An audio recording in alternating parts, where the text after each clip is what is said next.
Welcome to the Tipping Point Show. I'm Jimmy Evans. I have joining me on the program today Bill Salus. He's an end times expert, an author of many books, documentaries. Bill is joining us today to talk about the future wars.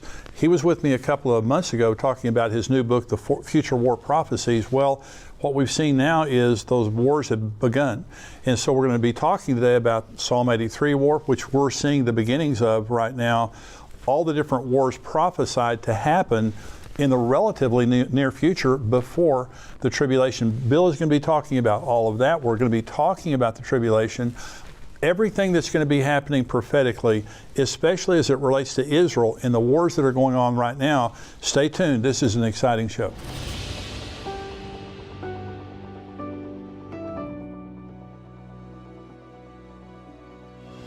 Welcome to the Tipping Point Show. I'm Jimmy Evans. I'm excited today to have joining me best-selling author and end times expert Bill Salus.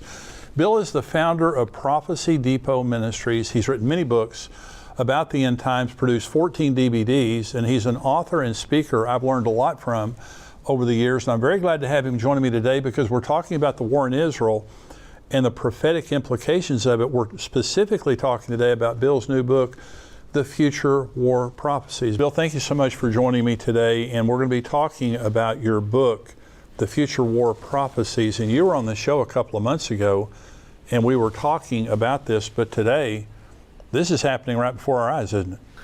It really is. We had talked about the prophecies that we thought would be coming fairly soon. Now we think they're coming even sooner now in light of what's going on in the Gaza, like Psalm 83, the Arab-Israeli conflict, Isaiah 17, the destruction of Damascus, probably even Jeremiah chapter 49 dealing with the disaster in Elam. On a modern day map, you would have Elam, which hugs the Persian Gulf, and you have Persia, which is the other portion of Iran. So we're looking at prophecies written several thousand years ago that are stage setting and about to unfold, in my estimation, Jim. And you talk about God's peace plan. And I want you to go through this because we're going to talk about the Psalm 83 war, which really is unfolding right now. And you wrote a book on that back in 2013, 2014? I did, absolutely. Psalm 83, The Missing Prophecy Revealed, How Israel Becomes the Next Mideast Superpower. And we're going to talk about that war that is really happening right now. Let's talk about God's peace plan. Now, related to the Mideast peace, the Biden administration, I'm thankful for the military support the United States is giving Israel. This war probably would have been escalated beforehand without all the military presence of the United States. However, the Biden administration is pushing hard for a two-state solution. So why is that important? Right. Well, he's following the same failed footsteps of his predecessor. Clinton, of course, tried to do it in 2000 at the Camp David summit with Ehud Barak, the then Prime Minister of Israel, and Yasser Arafat. Of course, Yasser Arafat walked out when so much was offered, but he didn't accept it. And then, of course, George Bush tried the same thing in 2005, and even Obama with John Kerry in 2014. Matter of fact, I introduced this peace plan that we're going to talk about in Jeremiah chapter 12 at that time in April of 2014 on the Daystar program with Marcus and Joni, and she'd asked me because there was negotiations going on with John Kerry and Mahmoud Abbas for the Palestinians, and Netanyahu, of course. And she said, what would I tell John Kerry in light of what's going on? And this was, of course, after that show that those peace talks fell apart like 2 weeks later, as I anticipated they would. So what we talk about here in the next moments are going to be what God had planned for the Middle East peace plan, knowing of all the conflicts that were inevitable to happen, foreknowing what was forthcoming. And I think it's important that everyone should understand, because right now Joe Biden is, of course, trying to promote the two-state solution. He always did, but after what happened with the massacre with Hamas and what was going on there, the brutality, of course, he sort of put that on the shelf because, of course, you wouldn't want to talk about that right now. You wouldn't want to necessarily give land to the enemies of Israel right now. But, of course, he would, at this point, he's moving back into that direction. You're seeing the headlines starting to talk more and more about the two-state solution. That is the only solution they believe will work. But that's not the point. God has a solution that will work and is already in process. Is that found in Jeremiah? Yeah, Jeremiah chapter 12. It's a two-part peace plan. The first part, this is written about 590 BC. Now God, knowing the end from the beginning, foreknew that when the Jews would come back into the land, he promised he would restore the Jews back to the land of Israel. 1,878 years elapsed from 70 AD to 1948 AD. But in that period of time, God knew that when the Jews came back into the land, there would be a problem. Because what he had witnessed firsthand, the ancient hatred that stemmed way back at the time of Abraham, when he went back with Hagar versus Sarah, the mothers, they had a conflict together. You had Ishmael versus Isaac, the sons had a conflict. This ancient hatred started to develop, the grandsons. You had Esau versus Jacob. Then you had the cousins, the Moab and Ammon, which would be modern-day Jordan, and the Hebrews, even the grandson, Amalek, against the Hebrews. God witnessed that ancient hatred that continued to be incubated throughout the Middle East from time immemorial. And he knew that it would be alive and well when the Jews came back into the land with his foreknowledge. So he had to put together but not only alive and well, but now deeply embedded into a Jew-hating, violent religion of Islam. And of course, we've seen that happen ever since Israel came back in the land in 1948. So he knew that was going to be the case, but he's a very compassionate God, Jimmy. And you're going to see in his plan here, he's so long-suffering that he wishes, of course, none would perish. That's why he sent his son, Jesus Christ, even those who were worshiping the false god of Allah. And we're going to read about his compassion for them. But all would have put their faith in him and have eternal life in Jesus Christ. That's our God that we serve, Jimmy. Yeah. So he knew he'd have to do a resettlement plan. This is the ultimate land for peace plan. And he told Jeremiah how this would work. Of course, everyone's out of compliance with it. The politicians don't know about it. But we're going to tell them, like I did on Marcus and Joni in 2014 on your show, what God's plan is. And it's already in the 20th Century Plan, Part 1, that we're going to read about, has already been implemented and is effectually intact.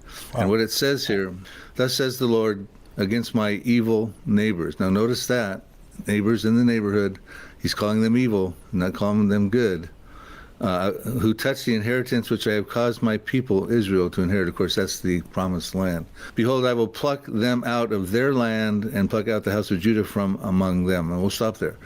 Evil neighbors, they got to be resettled. These are Arabs who were living in what was formerly called Palestine. He's going to pluck them out. Forceful language. They're not going to go voluntarily. He's going to pluck them out. He's going to move them back into the lands of their heritage. And he's also going to take the Jews who are going to come into the land of Israel and take them out of those Arab lands and Persian lands of Iran. And he's going to move the Jews into, and it says he's going to pluck them out also, meaning forceful language for them as well, not necessarily wanting to go voluntarily, a lot of them. So we find out that in the 20th century, God had already made sovereign moves in that direction. And what we find out after the Ottoman Empire lost in World War I, and it collapsed after 400 years of reign over the Middle East from 1517 to 1917, that all of a sudden now the Arab states start to get their statehood again. God is going to bring the Arabs back into their states. He's going to have compassion on them, take them back to their heritage. We find out in 1922, you had Egypt was regained its statehood. We find out in 1932, Saudi Arabia and Iraq got their statehood. So we see God's in works here, doing this sovereign act. 1935, Persia became Iran, formerly called Persia. 1943, Lebanon got its statehood. 1946, Jordan and Syria. And then, of course, now it's Israel's turn in 1948. Now, actually, Israel should have been the first state to get a statehood back in 1917, but the British Empire didn't have that happen with the Balfour Declaration. And, of course, at that time, the sun always used to set on the British Empire. They controlled about a fifth of the world's landmass and about sovereignty over about a quarter of the Earth's population. But in 70 years from that time up until their decline, the sun always sets on the British Empire at this point in time, because they did not do what they were supposed to do in 1917, and they subjected the Jewish people to the Holocaust, and 6 million of them, of course, were exterminated by Hitler. So World War I prepared the land for the people, and World War II prepared the people for the land. Wow. So God put all this together. He put all the statehoods together like he said he would. And he's going to pluck these Arabs out, and he did. And he brought them back into their statehood, and he's bringing the Jews back into their place. And it goes on to say in verse 15, then it shall be after I have plucked them out, then I will return and have compassion on them and bring them back, everyone to his heritage and everyone to his land. Everyone, not just the Jew, but the Jew and the Gentile, the Arabs, to their heritage, and he will have compassion on them. This is the compassionate plan that God had, a land for peace still extraordinaire, a resettlement plan that God had put in the lips of Jeremiah's prophecy back 590 BC. But he goes on to say, and this all happened in the 20th century, like I said. In the 21st century, now here's what we've got in store, what's forthcoming at this point in time. The only thing God asked after giving them their statehood was inscribed in Jeremiah 12, verses 15 and 16. And it says, and it shall be that if they will learn carefully the ways of my people, speaking about the evil neighbors, to swear by my name, not Allah, not the false God, but Jehovah, as the Lord lives, as they taught my people to swear by Baal, the false god, during Jeremiah's time, Baal, the Jews were worshiping Baal, and they were actually sacrificing their children to this false god, Baal. So God says, if you will worship my name, like you taught my children back at Jeremiah's time to worship Baal, then they shall be established in the midst of my people. So the plan was to establish the Arabs in the midst of the Jewish people, let them have their heritage lands, have compassion on them, have their statehood. All God asked after he set all that up in the 20th century was that they would worship him. And I think that was a fair request after all he's done for them. But they don't. They're not worshiping him. They're worshiping not the one true God of Jehovah, but they're worshiping the false God of Allah. And that's a violent thing they're doing to the Jewish people, as we see. He goes on to say this, and I'll conclude. But if they do not obey, I will utterly pluck up and destroy that nation, says the Lord. Utter destruction of nations, Jimmy. And that's where you get into the Psalm 83 and the Israeli Defense Forces existing in fulfillment of Bible prophecy to fight off the Arabs. And we see them going to task right now in the Gaza, Jimmy. Who are the evil neighbors that Jeremiah is talking about? We have to look at the roundabout in the neighborhood there. You have, and they're all identified in Psalm 83. They got their statehood we talked about. You have Lebanon to the north, listed as Tyre or Gebal in Psalm 83 verses 6 through 8. And that's, of course, where the Hezbollah are. Right. And it says in Psalm 83, it says that the inhabitants of Tyre, in other words, a habitation condition. And if you sort of research the word, it looks like it could be a state within a state, inhabiting. And of course, Hezbollah is a state within a state that was set up, a proxy group set up by Iran. So I would probably put Hezbollah is in there as part of the evil neighbors, but Lebanon is involved. And there you have Syria, where of course Bashar al-Assad is a proxy of Iran as well, and he used chemical weapons over 300 times in his Syrian revolution. He's a threat to Israel. You also have Iraq. You have Jordan, fragile peace treaty with Jordan right now, but I can show prophecies, and I do in the Future War book and the Psalm 83 book, that Jordan's peace treaty will be voided out and there'll be a war. Egypt, I believe, would be in there. You have the Palestinians identified in Psalm 83 verse 6 as the tents of Edom. The Edomites have ethnical representation into the Palestinians today. The Edomites were fathered by Esau, who's the twin brother of Jacob. Jacob later became called Israel. But Esau fathered the Edomites, and we're told in Psalm 83 verse 6 that there'll be the tents of Edom. They're listed first as if it's their plight that's being bannered by the 10-member Psalm 83 Confederacy. Tents of, biblically in this scenario, means refugee encampments. So we have the Palestinian refugees being identified for us 3,000 years ago when Asaph wrote this prophecy. And it's, of course, their plight for the two-state solution that's being bannered, and even Joe Biden is falling into that trap. And so then you also have Saudi Arabia and the Gaza, the Phoenicia area, where the Hamas are, the Sinai area. These would be, in my estimation, the nations that share common borders with Israel, that have harbored this ancient hatred from time immemorial against Israel. And those are the nations and terrorist populations within them that the Lord is saying will utterly be plucked up and destroyed if they don't worship God like they taught the Jews to worship Baal back in Jeremiah's time. And they're not going to, Jimmy, as you can tell, they're not going to do that. They're not going to pull themselves apart from Allah. And my estimation, as we see these wars start to come forward, prophetically put together and foretold, Allah is going to lose his Akbar. That means Allah is the greater God. Well, Allah is not the greater God, and Jehovah is the true God. So how are they going to be plucked up, Bill?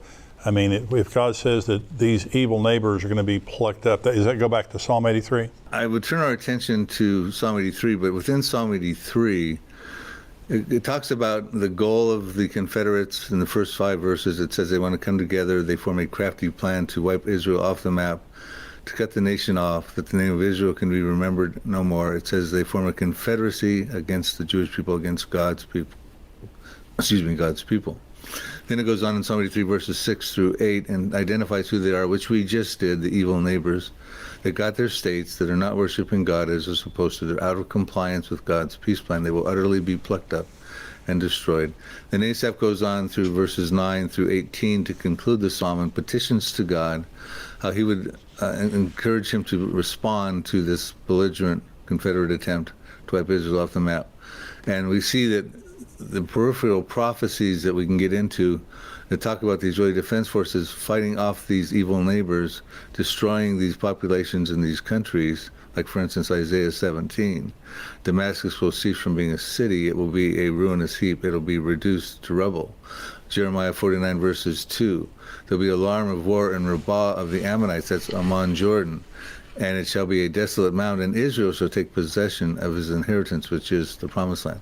So the Israeli Defense Forces are in a number of peripheral prophecies that would be a direct response to Asaph's petition as to how to empower the Israeli Defense Forces to win the wars and destroy those enemies of Israel. And I can get into the examples he used, but I don't think that's necessary at this point of the show, because I want to draw our attention to Zechariah chapter 12, verses 2, which says the time is coming when these evil neighbors will make a final siege on Judah and Jerusalem. It says, behold, I will make Jerusalem a cup of trembling or dizziness or intoxication in some translations unto all the people round about, the evil neighbors, when they try to lay siege on both against Judah and Jerusalem. So we're going to find out there'll be a final siege attempt on Judah and Jerusalem. Of course, they think Jerusalem is the third holiest city in Islam, even though it's not mentioned one time in the Quran. But they think it's the third holiest city in Islam. Of course, that's where the Temple Mount is, and Jordan has control over that. So they're going to take a final siege on that, and what's going to happen is the Lord's going to intervene. And we're told in Zechariah 12, verses 3 and 4 and 5 and 6, that the Lord is going to intervene supernaturally. He's going to level the playing field. I get into the things that are going to happen. If time permits, we can go over them in this show. But he's going to divinely intervene and work in concert with the Israeli Defense Forces. And when he levels the playing field, we're told in Zechariah 12, verse 5, that the Israeli Defense Forces are going to be gaining so much confidence because they've seen that the Lord has divinely intervened on their behalf. And ultimately what it says, and I'll read Zechariah 12, verse 6. It says, in that day that they try to lay a final siege on Judah and Jerusalem, the countries round about, the evil neighbors, I'll make the governors or the captains, read that as the Israeli Defense Forces of Judah, like a fire pan in the woodpile, and like a fiery torch in the sheaves, and they shall devour all the surrounding peoples, all the evil neighbors, on the right hand and on the left hand. And of course, all those countries we listed are on the right hand, and on the left hand of Israel, the nations round about, the evil neighbors. But Jerusalem shall be inhabited again and in its own place, Jerusalem. So they're going to try to take Jerusalem away from Jewish sovereignty. They're going to try to have a Palestinian state. That's the goal of Psalm 83. They don't want a two-state solution. They want a state called Palestine. They don't want an Israel. Two-state solution will not work. It'll play into the hands of the enemies of Israel. That's right. And ultimately, Jerusalem will be inhabited by the Jewish people. And that's when Israel can dwell securely, which is a prerequisite for Ezekiel 38. Hey, before we go to the next question with Bill, and I hope you're enjoying this because this is intriguing concerning what's happening in Israel, I just want you to know we have endtimes.com. That is our full website where we have all of our podcasts, all of our articles, everything that we do to keep you up to date on what's happening in the world, Bible prophecy, what's happening in Israel. If you haven't subscribed yet, go to endtimes.com, $7 a month. You can be a subscriber and you get everything that we do. And this is a time right now in world history where we need to stay encouraged, we need to stay informed, and this is what we're there for. If you haven't subscribed yet, go to endtimes.com, $7 a month, become a subscriber. So do you think, and I want to put on the screen because you were talking about prophecies involving the Israeli Defense Forces, and we don't have to go through all of these specifically, but we're going to put on the screen here, there's Israeli Defense Forces versus Iran, that's Jeremiah 49, versus Syria, Isaiah 17, Jeremiah 49 versus Hamas, Zephaniah 2:4, Ezekiel, then Psalms 83, Palestinians, Hezbollah, Jordan, Egypt, Saudi Arabia, and the hostile neighbors. And so all of these prophecies are there, which you see conflict with many of them right now with the IDF, and the ones that aren't in conflict today are rattling the sword, including Jordan. Jordan's disposition toward Israel has changed dramatically in the last 3 weeks. And so they did have kind of a pseudo peace, but now they've changed their disposition a lot. So this is all prophesied. So Bill, let me ask you this question, and I want to talk about the tribulation and pre-tribulation prophecies. So you believe that what we're witnessing right now is the beginning of the Psalm 83 war?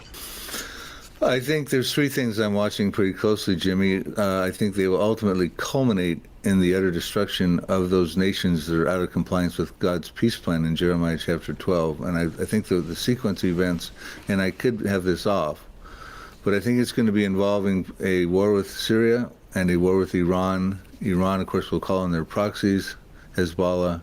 They've already got Hamas into the fray, of course. Right. Syria and the Houthis, of course, have also lobbed a missile at Israel at this point. Shiite militias in Iraq.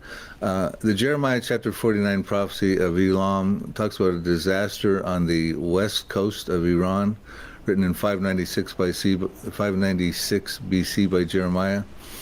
It says that there's going to be a time coming, and I believe that time is now, where the Lord is fiercely angry with the leaders of Iran, because he says he's going to destroy from there the kings and the princes. And the reason that he's angry with them, and he's going to bring about a disaster, the prophecy talks about, in that area on the west coast of Iran, is because they want to launch something lethal somewhere, and I believe that would be at Israel. And it says he's going to break the bow of Elam at the foremost of their might, so they won't be able to do that. Now, one of the things as we're watching this conflict with Hamas going on, we're not hearing anything about Iran's nuclear program. We're not hearing about IAEA inspectors going in and saying, hey, listen, we've got Iran in check. They're building their nuclear weapons. Well, 2 weeks prior to the conflict, on October 7th with the Gaza and Hamas, we were told that Iran was 2 weeks away from having enough sufficient fissile materials to make a nuclear weapon. Yeah. So in my estimation, Iran is moving fast forward in turbo mode to get not one, but maybe multiple nuclear weapons. Maybe one of the reasons they're not calling on their proxies to go full throttle in this Hamas-Israel war just yet.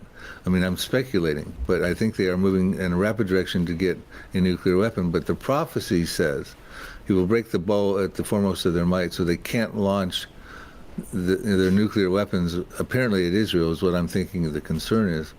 And when we look at what's going on in Iran, that west coast, that Elam territory, which hugs the Persian Gulf, it is where Iran's got all of its underground missile silos, portable rocket launchers, its underground air base, its intercontinental ballistic missiles, which can hit Israel in 400 seconds, which is 6.66 minutes. They can put nuclear warheads on those. It's where all their missile defense systems are. Of course, that's the closest place to Israel. And of course, it's the closest place to defend Iran proper from Israel and any other enemies. So that prophecy I'm watching for, it could happen before Isaiah 17. But Isaiah 17 could also happen, which talks about, Isaiah 17:1 says, the burden against Damascus, it shall cease from being a city, it will be a ruinous heap. And we're told that is caused by the children of Israel. We're told in Isaiah 17, verse 9, that in that day when Damascus ceases from being a city, it will be as a forsaken bough and an uppermost branch which they left because of the children of Israel, and there will be desolation because of the children of Israel. The Israeli Defense Forces in Isaiah 17:14 says, then behold, at eventide trouble, and before the morning he, speaking of Damascus in the masculine pronoun, in the morning he is no more. This is the portion of those who plunder us and the lot of those who rob us. Remember, they're going to try to lay siege on Judah and Jerusalem ultimately. They're going to try to rob and plunder.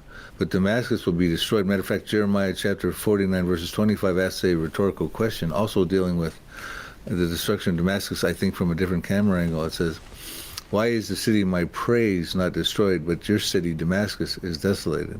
I'm paraphrasing. Why is Jerusalem not destroyed, but Damascus is going to be destroyed overnight? So one night we're going to see Damascus, but in the morning we're not going to see it anymore. And Israel has the type of weaponry, probably a tactical nuclear weapon, to take out a city overnight. And they have to be careful where they launch it at the burst altitude so that they don't bring up the mushroom clouds with all the contaminated particles, but they know what burst altitude to launch a tactical nuclear weapon. To take out a city would not have that debris and the wind patterns blow it back into Tel Aviv and that sort of thing. You're saying that all of this, the Psalm 83 war, Jeremiah 49, Isaiah 17, is pre-tribulation? Is that what you're saying? I am, because when you look at understand the two compartments of the tribulation, 7-year tribulation, the first 3.5 years, the Israeli Defense Forces are very inoperable. They feel that they're in a peaceful mode because of Daniel 9:27 and Isaiah 28:15 talks about a covenant that gets confirmed by the Antichrist with Israel and the many. Isaiah says the many is death and Sheol. So in some of my books I put a face on who that is, but the point is they get a covenant. It's a 7-year covenant. Daniel 9:27 talks about it as well. But in the mid part of that 7-year period, at the 3.5-year point, it gets violated as the Antichrist goes into the Jewish temple, which will be standing at that time, and desecrates it. And Jesus says in Matthew 24:15, when you see that abomination of desolation spoken by Daniel in the holy place, he tells the Jewish people to flee, and he tells them to flee to the mountains, which we find out, and I pinpoint the location in my Future War Prophecies book. The location is in southern Jordan of the Petra area. So in the first half, they're not fighting anybody because they're living in peace. Matter of fact, they're so complacent they can't even stop the Antichrist from going into the temple and desecrating it at the mid part of the trib. So they're not fighting. The Israeli Defense Forces is inoperable in the first half. In the second half, they're inoperable because they're fleeing for their lives because the Antichrist is going to come out of the temple. He's trying to commit genocide of the Jews, and according to Zechariah 13:8, 2/3 of the Jewish people in the land will be cut off. But Zechariah 13:9 says, but 1/3, a faithful remnant, will come through that tribulational period, and they'll call for Jesus Christ to return at the second coming. They say, blessed is he who comes in the name of the Lord, fulfilling Matthew 23. And he will come for them, and he will rescue them, and he will destroy the Antichrist and his armies at that point in time. So they're not fighting in the first half, they're not fighting in the second half. They're not fighting in the millennium because we're told in Micah 4 that the Lord Jesus Christ will turn the spears into plowshares, and the swords into plowshares, the spears into pruning hooks, and they shall not learn war anymore. So they're not fighting in the tribulation, they're not fighting in the millennium, so they have to fight before the tribulation, Jimmy, and that's what we're seeing happening already right now. Matter of fact, Ezekiel 37:10 says that the Jews will come out of the Holocaust and become an exceedingly great army. Yeah. And that's what we're going to start to witness here. We have the wars that need to happen before the tribulation begins. And by the way, I want to mention again, your Future War Prophecy book, you talk about all of this. You were on the show a couple of months ago and we were talking about all this. But October 7th, this is now. I mean, you see unprecedented anti-Semitism in the world right now. And anti-Semitism is a requirement for the end to happen. You know, and especially, and I want to talk about the Antichrist in just a minute, in the covenant of peace. I want to talk about that again. Psalm 83 is this war of the immediate neighbors of Israel, these evil neighbors. And we see that unfolding right now. We don't know exactly when it's all going to happen, but part of it's happening right now. Jeremiah 49 is a strike on Elam. This is the area, Bill, I just don't know how much longer Israel can wait before they have to, it has to be preemptive. They can't wait to be struck by a nuclear weapon. They're just too small. They're too vulnerable. And so, I mean, personally, and I've been saying this now for several years because there's been talk about how soon, you know, Iran would get a nuclear weapon, but it just seems as though they're very close by all estimations. But then you have the Jeremiah 49, then you have the Isaiah 17 where Damascus is a trafficking spot right now for Iran. Israel's bombing Damascus just about every day because of the Iranian activity there. It's Grand Central Station for all the bad actors that are coming into that area of the world. And so those wars, and then Ezekiel 38 and 39, which is a massive war that God himself wins. And so all of that happens. So, and I know that we don't set dates But it seems to me like, Bill, one of the ways that I said this, since October 7th, I just don't think you're going to put this genie back in the bottle.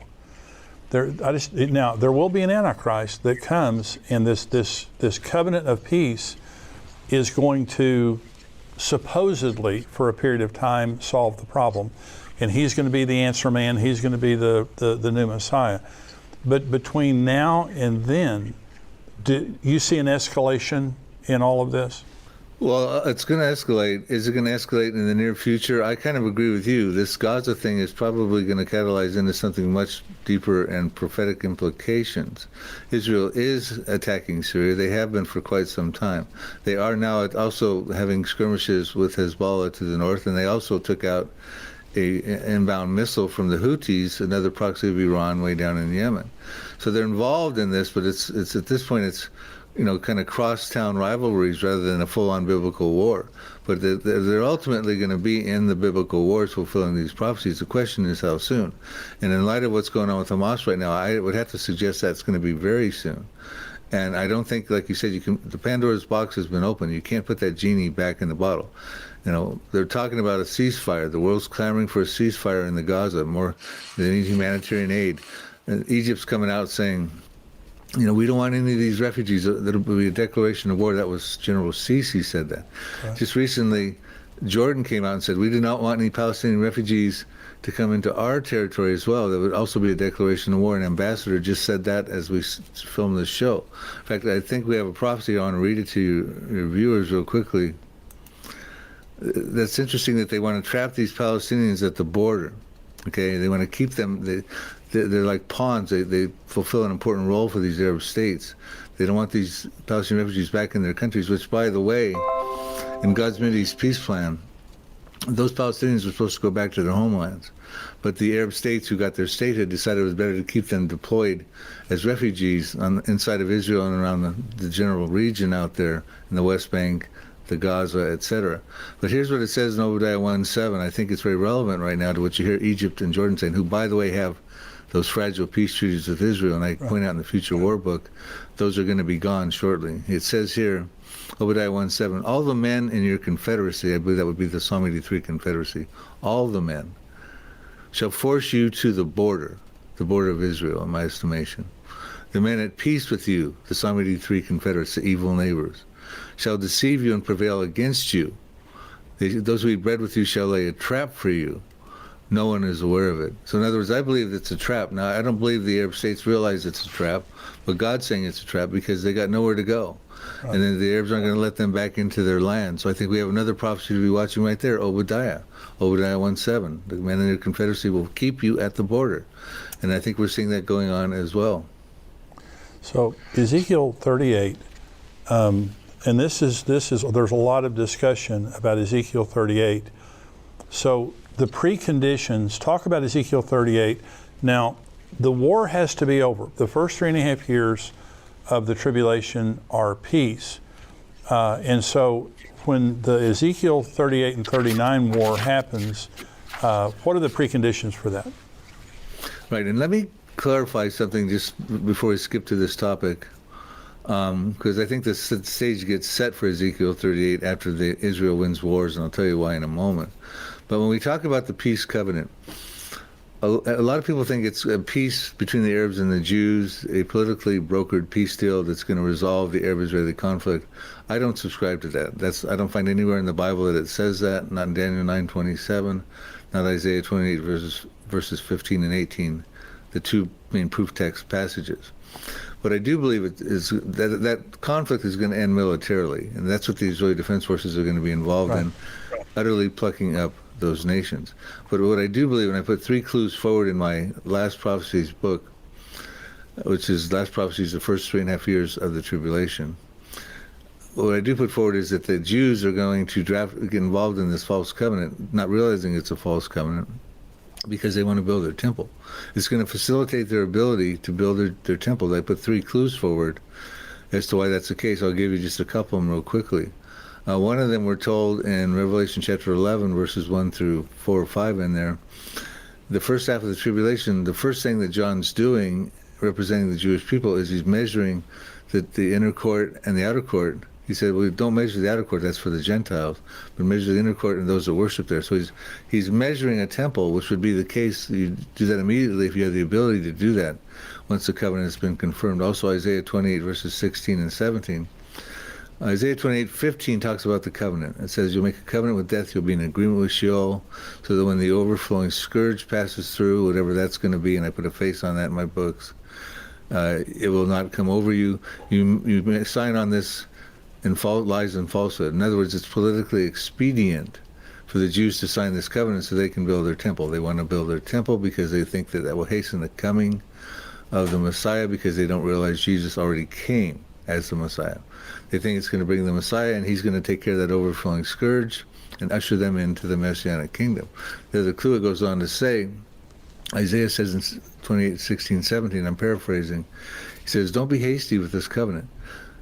He says, you think you're going to build the temple, the measuring rod, the cornerstone. He starts listing all the things that would be an ingredient to build a temple. He says, don't be hasty, because he's telling them the Messiah's already come, and the chief cornerstone, the sure foundation, all those things in the New Testament that talked about Jesus Christ. He's telling them those things have already come. So I think it's another reason why he's saying don't your temple's not sanctioned, and I think that's another clue why that's what the true content of the false covenant is. Wow. And so the peace, obviously, Ezekiel 38 talks about when they're regathered, they're going to be living in peace, unwalled villages, when they're attacked by the Gog-Magog coalition. So the Psalm 83 war obviously has to be over by then, is that correct? There are preconditions, and unless these preconditions are met, Ezekiel 38 can't happen. And Israel has to be brought back into the land, regathered. This is Ezekiel 38, 7 through 12. Regathered from the nations, check mark, that's going on. In the latter years, check mark, we're in the latter years. Brought back from the sword of persecution, check mark. Into a land that had long been desolate, check mark. Those things are there, but those aren't the only preconditions. They must be a peaceful people dwelling tranquilly, living in a land of unwalled villages. They must be dwelling securely without walls, bars, or gates. They must have silver and gold and acquired livestock and goods, and possessing great plunder and booty, because that's, of course, the motive of Russia's coalition of Ezekiel 38. Right. Unlike Psalm 83, they want to take the land of pastures of God for possession. Psalm 83, verse 12, Russia's coalition, separate coalition. Following Psalm 83, they want to take the prosperity of Israel, their livelihood, their plunder, and their booty. Now, Ezekiel 38 can't happen just yet because Israel's not dwelling peacefully. We see that on the news every day right now with what's going on in Hamas and the skirmishes with Hezbollah to the north. They're not dwelling without walls, bars, nor gates. They've got a 403-mile wall coursing through the center of Israel proper, effectively keeping Palestinian terror outside from Israel proper. They've got walls to the north around Lebanon, a couple walls there. That's why Hezbollah is trying to build tunnels under them. They've got walls by the Gaza. That's why the Hamas will build tunnel networks under there. They've got walls down by the Sinai in Egypt. They've got walls even around Jordan. Matter of fact, Netanyahu recently touted he's going to fortify that wall even more around Jordan because they want to keep weapons smuggling that's coming through Jordan away from the West Bank. Matter of fact, Israel's the most fenced-in and fortified country in the world. Wow. And so they're not dwelling without walls, bars, nor gates. Matter of fact, they have to be dwelling securely also. He mentions that 2 times, and the Hebrew words are yeshav v'tak. He mentions it twice. And it's not a security that's politically brokered. It's a security in his context because you've defeated your enemies and now you can dwell securely. Now you can tear down the walls, the security checkpoints and things like that. And so we ask ourselves, well, when is Israel going to dwell securely? And I'm going to take the liberty to tell you in Ezekiel 28, 10 chapters earlier, he tells us exactly when.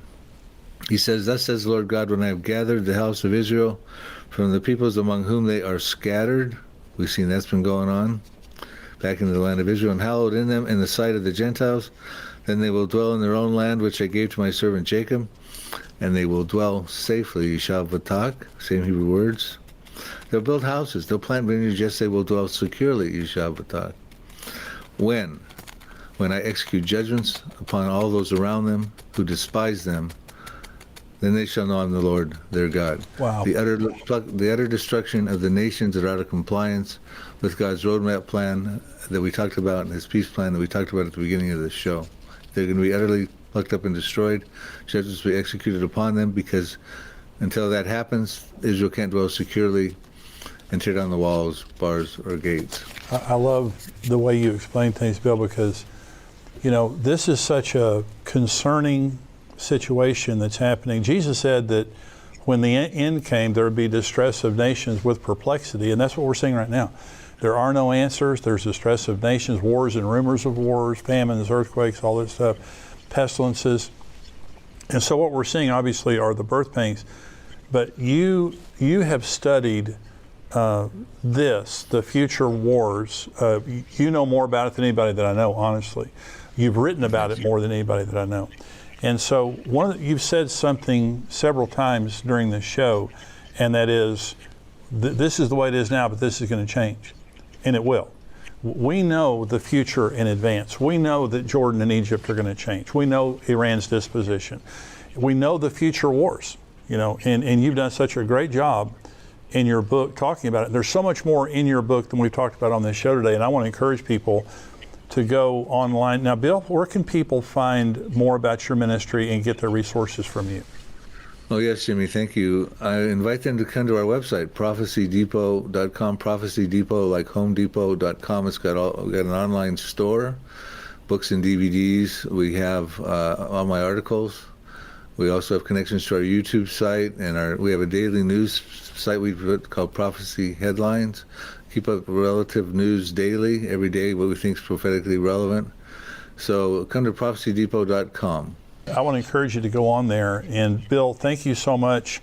And I want you're a regular on the show here, but I want to have you back, especially as the situation in Israel continues, because the future wars, we're going to see these things unfolding. And as they do, people have a lot of questions, and you've got a lot of answers. And on October 7th, before October 7th, you came on this show and we were talking about the future wars, your book, and all the wars we're talking about today. The difference today is we're seeing a tectonic shift in Bible prophecy beginning on October 7th. This is something I've never seen in my lifetime. The level of anti-Semitism, the level of focus on Israel. And Israel's been a lot of the focus of world diplomacy for many years. I've never seen anything like this every day in the news, and all the nations of the world being polarized for and against Israel.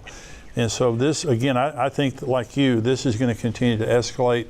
We'll see how soon, we'll see all the developments, but thankfully we have Bible prophecy to tell us the future in advance. Jimmy, I'd love to be on your program again. I really enjoy your show. Thank you for the invitation. Basically, I do want to also mention there are a lot of people who don't necessarily agree with what I've been saying about Psalm 83. They think it's mainly just a prayer or has been historically fulfilled. There are others who believe the Elam prophecy was fulfilled by Nebuchadnezzar back in the Babylonian era. That some people think the Assyrians destroyed Damascus in 732 BC. But in the Future War Prophecies book, we've rebutted all those arguments. We've got appendixes and inside of the chapters explaining historical research and all the various reasons why these are legitimate future war prophecies that are yet unfulfilled. And also, Jimmy, we started the program by talking about God's compassionate peace plan. He wants none to perish. That's why he got the Arab states together for them.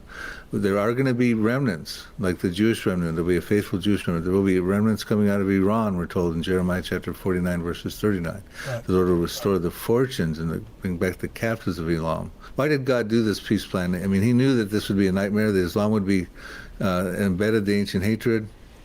Why did he even bother to make Arab statehoods?